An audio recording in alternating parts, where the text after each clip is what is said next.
Hello,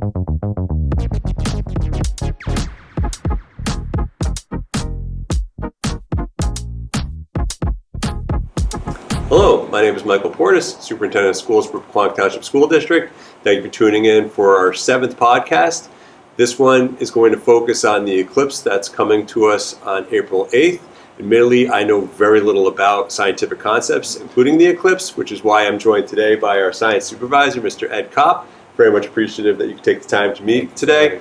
And just in the spirit of full disclosure for things, today is the Friday before St. Patrick's Day. It's March 15th, hence my St. Patrick's Day themed tie. So today it's appropriate. When we push this out, it'll probably seem kind of strange. But that said, thank you so much, Mr. Kopp, for joining us. Can you give us a little background on your experiences as a science educator?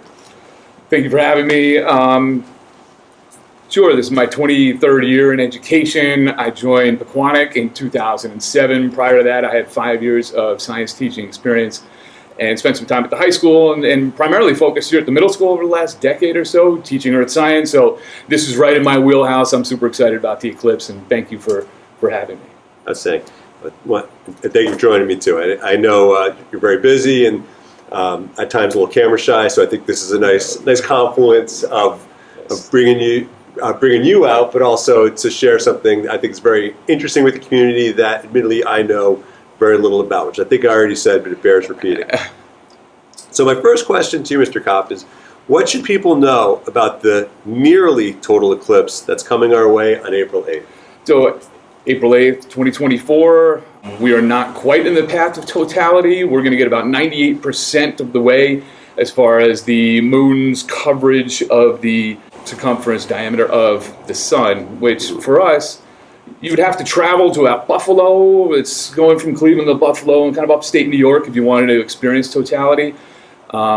We happen to live at a moment in time where the moon, which is 1/400th the size of the sun, and the sun happens to be 400 times further away from the moon, so they look almost identical in size.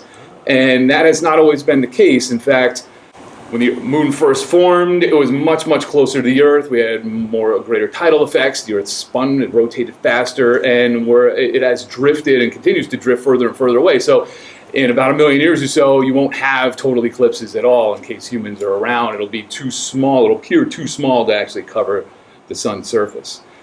Just as far as scale goes, if you want what that means with the 1/400th the size, I want you to imagine a quarter is 1/400th the size of a school bus. So the sun would be the size of a school bus compared to a quarter.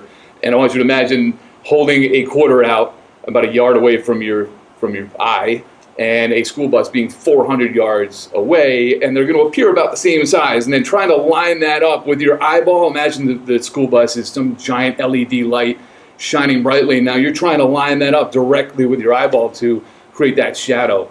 And it's actually quite a rare event. Obviously, we have to wait until 2079, the year 2079, in order for a total eclipse, if you just stayed here in New Jersey, for that shadow to cut across the state of New Jersey. And of course, I'll be 103 years old, so I'm going to start trying to take care of myself a little bit better so I can last that long to see a total eclipse here in New Jersey without having to travel. I like that optimism. As you were saying, I was thinking I'm pretty sure I'm going to punch my ticket by 2079. But you know what? Maybe I'll see if I can stick around long enough to check that one out. Absolutely. Yeah, and that's really interesting. And I never heard that analogy too. And as a former high school English teacher, I was always very curious about things and phenomena, but I never really understood what was all the hoopla about an eclipse or other events like this. And what you're saying about that, and that the size of the moon and its proximity and whatnot, it's very edifying for me. So on a very personal level, I appreciate it. I hope it's really helpful for our audience as well. We had talked before too about how there are some school districts that are in that path of totality that are actually either having early dismissals or even shutting down for the day. It's not something I have designs on doing here. I know there's at least one district in New Jersey doing an early dismissal, and they were citing student safety. But it's kind of interesting that the districts that are in that path are identifying student safety as a concern, but they're saying it's because there are going to be so many distracted drivers driving to Buffalo and other areas who aren't familiar with the area and might be busy looking up, that it creates a road hazard. Here, and this is part of our reasoning for doing this, our biggest concern is kids looking up to try to get a direct look at the eclipse, which is quite a bad idea. Very bad idea. Typically speaking, I mean, I'm sure you have heard, even as a very young toddler, your parents saying, don't look at the sun, don't stare at the sun. And of course, there's a very good reason for that. The ultraviolet radiation just bombards your retina and can damage it very quickly. I want you to imagine how bad a sunburn is, even though maybe you spray on sunscreen, you go in the pool and come out. And so the sun's rays are extremely intense. And unfortunately, during an eclipse, oftentimes people have the tendency to want to look up at the sun at a much more extended duration than they ever would in any other circumstance. And so the world has created an association for optic lenses, the ISO, and you need proper safety equipment, and this happens to be one of those. And you have to look for the ISO rating of a 12312-2, which is actually the standards for welding goggles. So you need to have a certain percentage in order of ultraviolet and infrared protection in order to look at the sun.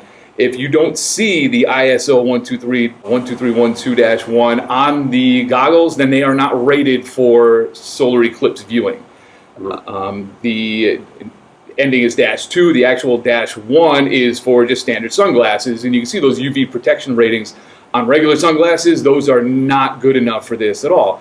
Another way to view the eclipse safely is to use a pinhole viewer.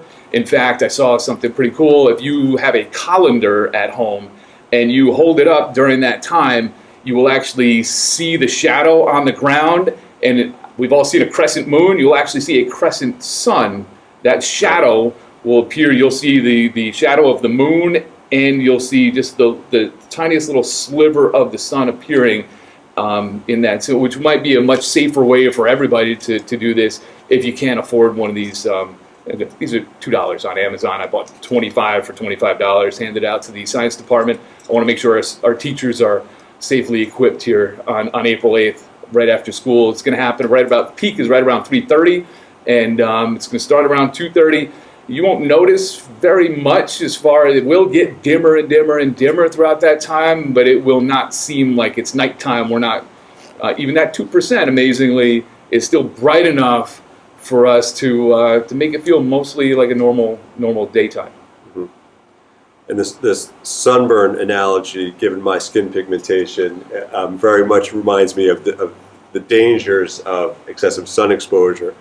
And in regards to what you're talking about with the goggles too, I think that's something that we should push out in our updates that we send in the community, whether from the principals or from me, to give people information so that they can be prepared if they do want to view it, or just as an extra safety measure. And during those school days leading up to it, which is the 7th, and then obviously the day of the 8th, we're going to reiterate that message to students. Absolutely. Yeah, don't think it's a good idea to just look up and stare. They have cell phone filters also. If that's something that you want, you can put it over your cell phone. You can use your cell phone to use the video on the cell phone and then look at it later, but I think we're all aware when you take a picture through your cell phone, it looks so much further away, it distorts it. If you really want the full experience, try getting the goggles. I think that'll be great for everybody. Excellent. Well, we've gone pretty far off script and kind of answered both of the other two questions, but I'm still going to ask them anyway, just in the spirit of appearing to be prepared. But this is way more interesting, I think, than the questions I generated. Whether scientists or scholars in other areas, why should we care about the eclipse? I think we have somewhat, especially living here in New Jersey, lost touch with what you would consider the celestial objects, the heavens, the night sky, because of the light pollution that we live. If you've ever been out on a cruise in the middle of the ocean, or been out in the mountains, or out, in the middle of the country in some sort of remote area, and the awe-inspiring sight of being able to see the Milky Way and seeing just the vastness of space and the countless stars that are out there, I think that in and of itself is a worthwhile venture for you to do. Mm-hmm. The actual solar eclipse is just, it's amazing to tap into the fact that we are human beings connected to an Earth and an Earth-Sun system, and we're so fortunate that the sun provides light, heat, warmth for us too, and obviously provides the energy for all of our food chains and all those things. If you're more in the humanities bent, I mean, obviously most cultures at some point in time have built monuments to the patterns and motions of the sun, including things like Stonehenge. You have the Great Pyramids of Egypt. It's an amazing way to not only connect, but also to kind of feel small in a way and insignificant in a way that you might not otherwise do. And I think that grounds us. And events like this tend to bring communities together as well, which I think is important. Yep. We don't really have a common, everybody's algorithmically fed on their smartphones at this point. Here we can actually shut down for a minute and all enjoy the same thing at the same time, and hopefully that'll bring us all together a little bit more too. Yeah, and I love hearing about that, bringing communities together as well. And we had spoken beforehand. I remember in 1986 when Halley's Comet was passing by. I was 14 years old, and that was something that globally people were fascinated by, because here was this comet that was flying by. I don't know if it was every 86 years or. I mean, at that point, the Red Sox hadn't won a World Series in 68 years, so I was like, 86 years is nothing.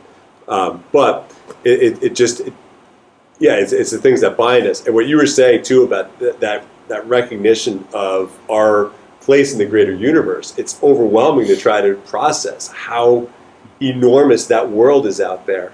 And I never really thought of the light pollution. I was fortunate when I was much younger. I worked a construction job out in Colorado. Try finding Rifle, Colorado on the map. But the great thing is that the night sky was majestic, because there was no one around, and you could look up and you could see some pretty amazing things. So I like how you framed that this is something that's in our greater universe, but it factors into human existence, human cultures, and we've all, I think every culture has had a very keen interest and relationship with the sun. I mean, to just take it one step further, we tend to write poems and songs, and this is something that connects us all. Yep. And so our appreciation of the world that we live in, and some of the amazing phenomena that happens all around us that we tend to maybe overlook sometimes. The sun's up there every day, we take it for granted, and every once in a while you see the moon out every night, and you kind of just, whatever, it doesn't really impact you emotionally. This is one of those moments where you could try to connect with the natural world in a way that you might not otherwise. That's great. And I like that you worked in the poetry side too. I feel very much appreciated. Former ELA instructor, I'm sure you yes tap into that. Well, and now I hope I can ask my third question, because I'm playing it through my head. Like, what songs can I think of? Like, I know Sun King from the Beatles, but like it is really interesting how historically and globally there are so many threads that connect humans to their interest in the sun and trying to explain what is this giant object and what is its role in our universe. So, I'm going to be pleasantly distracted, but in a very good way. Excellent. So the third one, and you've touched on this, but I think it's worth mentioning again. What are the dangers associated with a total eclipse, which I should amend and say nearly total eclipse, 98%, and how can we best equip our students and community members to be as safe as possible in its presence? I think with anything, it starts with awareness. I think we all need to recognize that really your body is going to let you know that if you're experiencing pain in your eyes, that it's probably a good idea to stop doing it, right? Yeah. So if you look up at the sky, up at the sun, and you're getting any discomfort whatsoever, that's causing damage in some way, and you should stop doing that. I think secondly, it's an opportunity for parents and students, our community at large, to use this as an educational moment, since we're not going to have the next one in North America, right? The United States covers less than 2% of the Earth's surface, and the next one here in the United States isn't going to be until 2044. So this is an opportunity here where some of you who are 10 years old, maybe you're in second grade, you're not going to have another one until you're 30 years old. And so you should really, if you have a moment, maybe a little bit of curiosity about the Earth, Moon, Sun system, watch a video, maybe get some background knowledge, and then make sure you're safely equipped. And on Amazon, just make sure you get the ones that are rated with the ISO 12312-2 glasses, and you'll be all set. Excellent. I made sure I wrote down that number so that in case there's a run on these goggles. Apparently there are some fake ones being sold out there, so just be careful. Just NASA is not the organization that actually approves the goggles. It's the International Optics Systems, actually stationed in France, believe it or not. It's kind of the old SI units in science. It's an international system of units, but it's SI. The S comes before because of the way the French actually arranged their language. But anyway, it also is supposed to have the manufacturer's location and date. So we will link the safety protocols of what you should be looking for with this podcast when it comes out. That's it. That's fascinating stuff, and I hope for our viewing audience as well as for our tech team, I hope you found it truly interesting and edifying as well. Mr. Kopp, I really appreciate Absolutely. Thanks for having me. Oh yeah, awesome. your time today, but also your interest, your passion is quite evident, and I think that that's contagious for our students as well. If they know that someone like you is genuinely excited about this, I think it will drum up further interest, and we'll just make sure that their interest is matched by their attention to safety detail. Absolutely. So be safe out there. Enjoy the eclipse, everybody. Thank you. Excellent. Thank you so much, and thank you for tuning in.